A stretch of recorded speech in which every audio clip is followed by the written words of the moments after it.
Hello everyone, we are Group 2, and today's lesson is all about Rizal retraction, and we will discuss each content in this topic. The first content we will learn is the background of the author. Jose Rizal was a man of brilliance, courage, compassion, and nonviolent opposition to tyranny. As we all know, he is recognized as the Philippine national hero.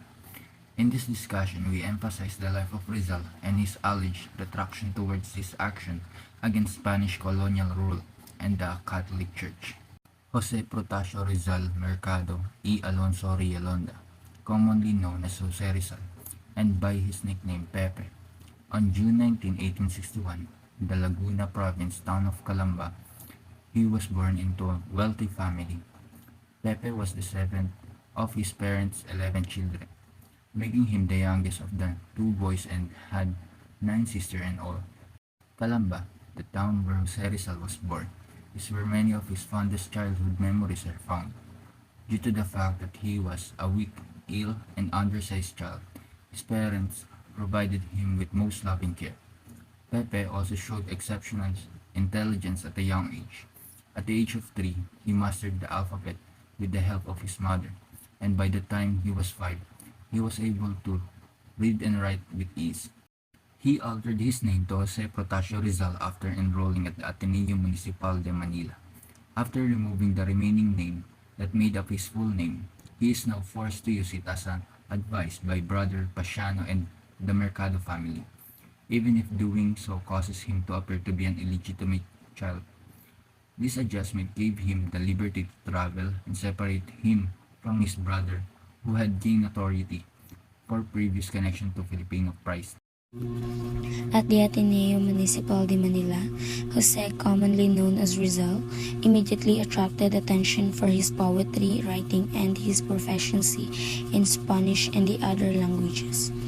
This astonished his professors and finally led to him graduating at the age of 16 with the highest award for a postgraduate degree in land surveying.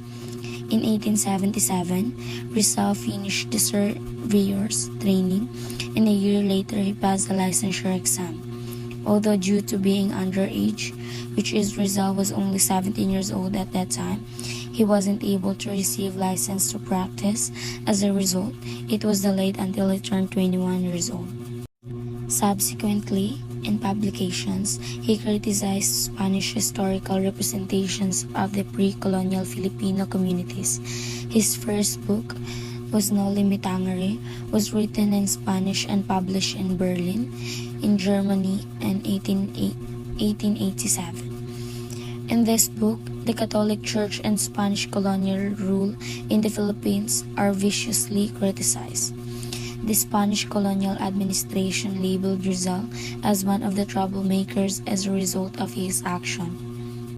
As soon as Rizal reached the Philippines, the Governor-General sent him a summons so that he might appear in the court to defend himself against claims that he had spread heretical notions against the Catholic Church and the Spanish government. Rizal's justifications were accepted by the Spanish governor, but the Catholic Church was less inclined to forgive him. In 1891, Rizal completed the publication of his sequels, El Filibusterismo in Spanish and The Reign of Grace in English.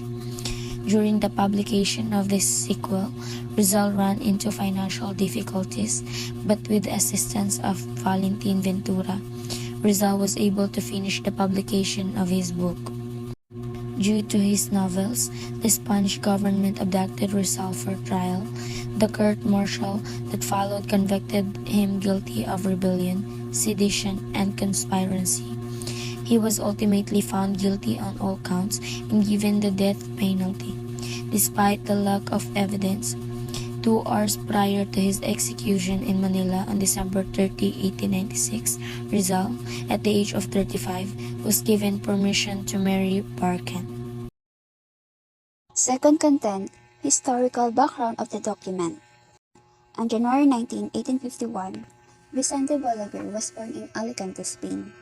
On July 30, 1890, he became a member of the Society of Jesus, and in 1894, he moved to the Philippines. Moreover, He was one of the Jesuit priests who allegedly persuaded Rizal to renounce Masonry and return to the Catholic Church during his final hours in Fort Santiago. Jose Rizal and Josephine Bracken were married in 1917, after he had returned to Spain according to an affidavit that he had signed at the time. Rafael Palma was born on October 24, 1874. He was a well-known Freemason lawyer, writer, and politician from the Philippines. In addition, he was elected as the University of the Philippines' fourth president.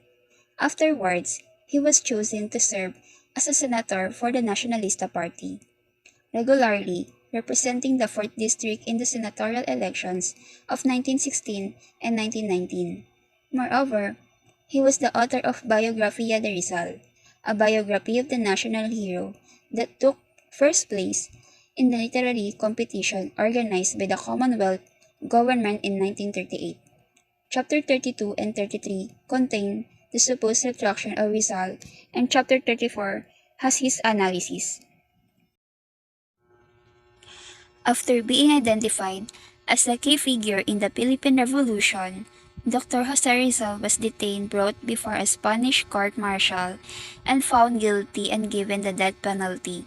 After spending several hours being persuaded by the Jesuit priest, Rizal purportedly recanted his Masonic beliefs on December 30, 1896, and switched his works back to Catholicism. A few hours prior to being shot, Rizal signed a document titled The Retraction, in which he declared his Catholic faith and renounced all of his works critical of the Church. Moreover, Father Manuel Garcia found Rizal's letter of retraction in 1935 in the Manila Archive of the Catholic Hierarchy. It was written on December 29, 1896.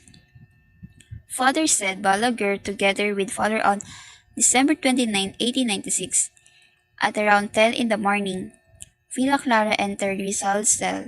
In his letter and affidavit, he made note of the fact that their discussion of some Catholic tenets before their meeting with Rizal. They engaged in discussion on topics like the theological distinctions between Catholics and Protestants and the primacy of faith over reason.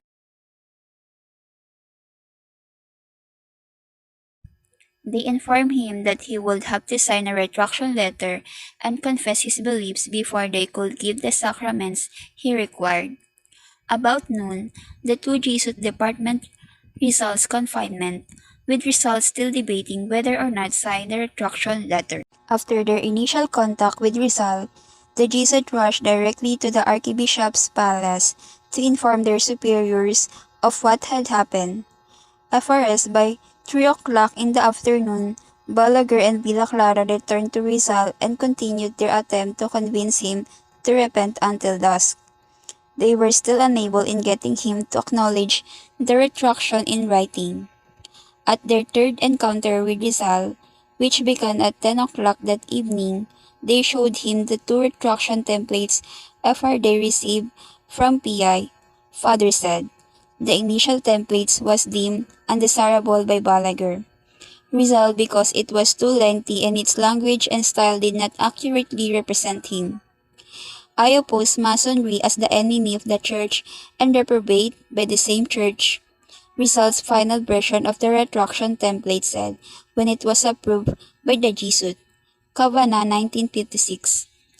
Following some little revision to the text, Rizal and before the clock struck midnight, the retraction letter was signed by Sr. Fresno, the picket's leader, and Sr. Maure, the plaza's adjutant. Then came after Balaguer gave it to Father.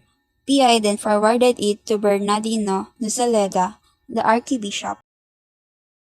Content and contextual analysis of the important historical information found in the document. It is emphasized in this document that Rizal wrote or signed a document prior to his execution. In spite of being excommunicated by the Catholic Church, he declared himself to be a member and made the decision to die as a Catholic servant or member, according to the statement. He sincerely repented all of his statements, writings, publications, and actions that were inconsistent with his being a son of the church.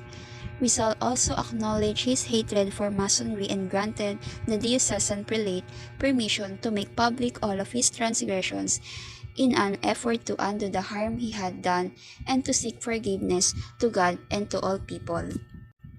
Dr. Jose P. Rizal bestowed so much efforts on his published books and articles attacking the wrongdoings of Spaniards that directly indicates being anti-Catholic, and it is hard to believe that he had retracted his statements against the Catholic Church. I strongly disagree with Rizal retraction because, according to the Bayaning Rizal, Father Balaguer revealed that the document was forged. He couldn't remember anymore whose exact copy was the document, and even Father Pio could not verify it with his own words. The copy of the retraction paper with the signature of Rizal was kept secret, and when his family asked for a copy, they said that it was lost. It was also published in the newspapers, who said that they had seen and read it. According to the book of Ricardo Pascual, Rizal Beyond the Grave, there are 3 copies of the retraction having different years, and there was also a revelation for a forger named Roman Roque at the party in Nueva Ecija in August 13, 1901. Antonio K. Abad said that the forger tells them how he was employed by the friars earlier that same year to make several copies of the retraction document, and this is a proof of forgery. According also to Dr. Pascual, who studied the document, their difference in the forms of letters, slants, habitats of writings, distinct characteristics in the signature between the genuine writings on one hand and the retraction on the other, and the close affinity between the writings, which means these are done by different persons, that indicates forgery. There are 2 witnesses who stated that Rizal did not retract, namely Baron Fernandez and Manuel Morato. Baron Fernandez is a Spanish orphan who discovered the eyewitnesses' account from the repertories or collection of Spain's dirty secrets, according to an online source. He found 34 documents including handwritten letters, telegrams, and military documents. These documents are the thick manuscript that Rizal had written before his execution. It is written in the document that Rizal told his sister Narcisa to look inside his shoes because he had left a letter, and according to Fernandez, that letter could only be a denial of retraction because Rizal knew that friars are misleading Filipinos and he wanted to set that record straight. Meanwhile, Manuel Morato had an expose or report of the facts about something, especially a journalistic report that reveals something scandalous. He rightfully bought Fernandez' document, he said in his letter, and published in the Clerico Fascis newspaper at the time, and he confirmed that Rizal never retracted, although the fake retraction was published by friars. According to Rizal's unfading glory, lost original document of this retraction was discovered by the Archdiocesan Archivist Father Manuel Garcia, and this newly discovered document differs significantly from the text found in the Jesuit and the Archbishop's copies. And the text of retraction, which revealed in the Manila newspapers, could be shown to be the exact copies of the original but only imitations of it, which means the friars who controlled the press in Manila handed the original copy of it while the Jesuit had only the fake one. There was also no document of marriage between Rizal and Bracken. The retraction supposed to establish the act of marriage between them because in the Dapitan the condition for them to get married was the retraction. Based on the evidence I have mentioned above, it is not true that Rizal retracted his statements against Spanish friars. It's common knowledge to us that Rizal has strong stance, and it is stated in his diary that he clearly strengthens his unchanging adherence to his deep ideas and principles, knowing that he even sacrificed his life. Contribution and relevance of the document in understanding the grand narrative of Philippine history. This has been the greatest controversy, which is most talked about Rizal. He is recognized for the novels he had written during the Spanish period. He became our national hero, but what if our national hero at the last moment of his life retracted everything he had ever said and written? No matter what else is the source of Rizal and what is more controversial in his life, what is important is that you have made your peace with God, and surely whether Rizal died a Catholic or an apostate adds or distracts nothing from his greatness as a Filipino. Dr. Josepe Rizal awakened our knowledge for nationalism. He was fixated of the thought that he would die for the love for his country.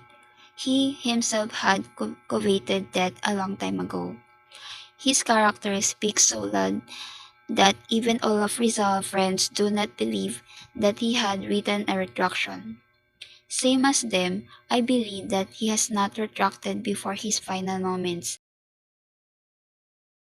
I always believe in the conviction and teachings of our national hero, and as a fellow Filipino citizen who love our country, whatever further study that may emerge as to the truth about Rizal's retraction controversy, it detracts nothing from his greatness as a Filipino. Rizal is widely considered one of the greatest heroes of the Philippines and has been recommended to be so honored by an official empaneled National Heroes Committee. He is a patriot, physician, and man of letters who was an inspiration to the Philippine nationalist movement. Jose Rizal became the Philippine national hero because he fought for freedom in a silent but powerful way. He expressed his love for the Philippines through his novels, essays, and articles rather than through the use of force or aggression. Instead, he used his writings to open the eyes of the Filipinos.